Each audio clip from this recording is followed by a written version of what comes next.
What's going on, guys? This is just a quick bike check video. Here's my brand new Trek 920.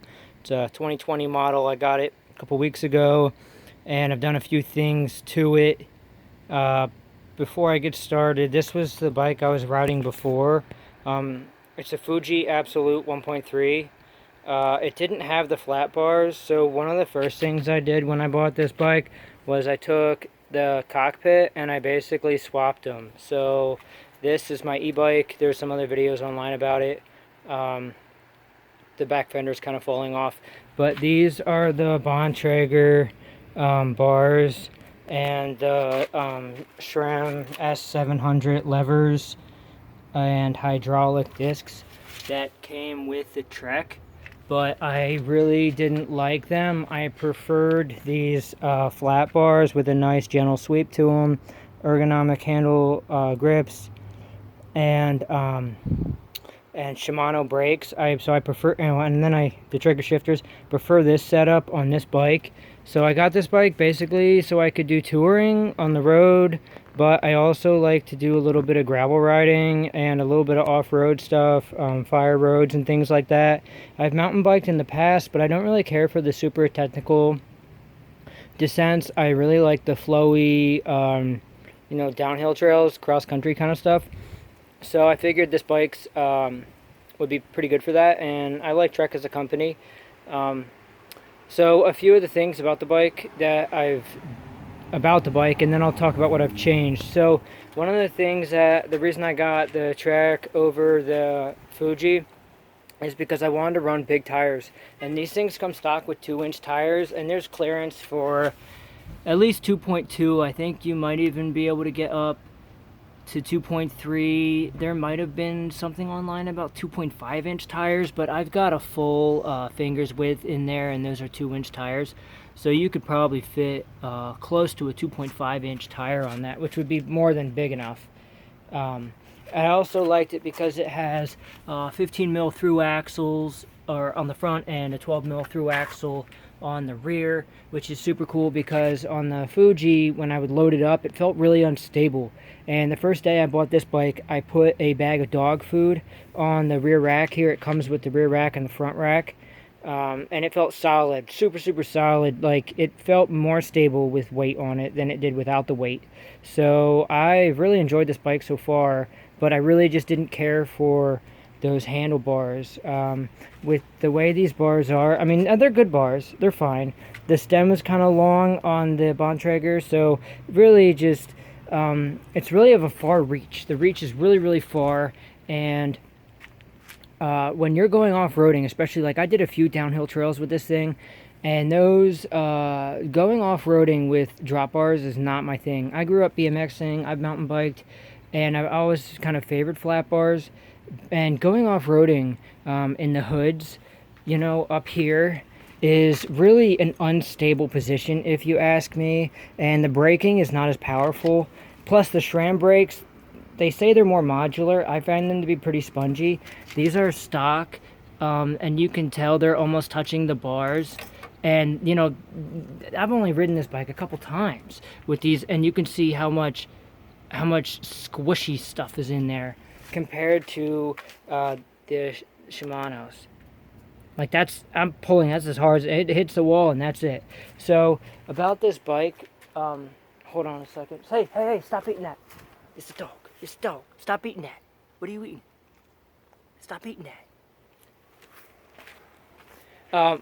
The first thing I did was I put these race face pedals on. It came with just the stock crappy plastic pedals. Put the race face pedals on. Put a Bontrager, $15 for these, $50 for these pedals, $15 kickstand, and I will say this thing is awesome. I can't tell you how many times you wanna just set the bike down and you don't wanna. You scratch up the frame, man. Have you seen the frame on this bike? This frame is like it's got scratches on it. This frame's been chewed up by resting it against stuff. So having that is just killer. And then And then I also got some Mr. Tuffy tire liners for these that I haven't put in yet. And I'm going to put some Velox rim tape as well. The stock rim tape on most bikes, including the Fuji and the Trek, is pretty crappy. And it feels like it comes off and it's really not on there very well based on changing one inner tube. So I'm going to go ahead and swap out the rim tape. And I put the green slime in the tires, and I'm gonna do the Mr. Tuffy's tire liners. So that's pretty much gonna make these tires pretty bulletproof. I got a race face oversized chain guard, and I just put a zip tie on there in case anybody wants to come by and just pull that off.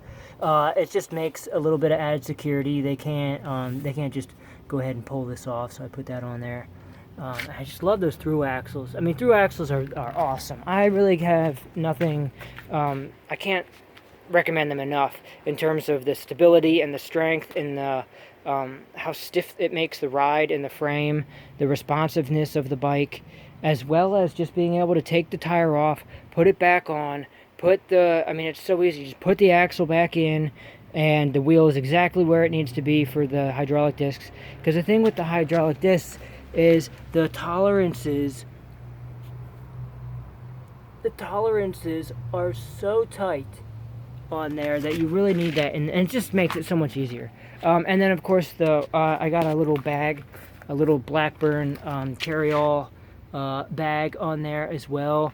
And underneath here I zip tied this on as well. There's a zip tie hidden under there, and I did that just so someone can't just come by and pull that off too. I'm kind of paranoid.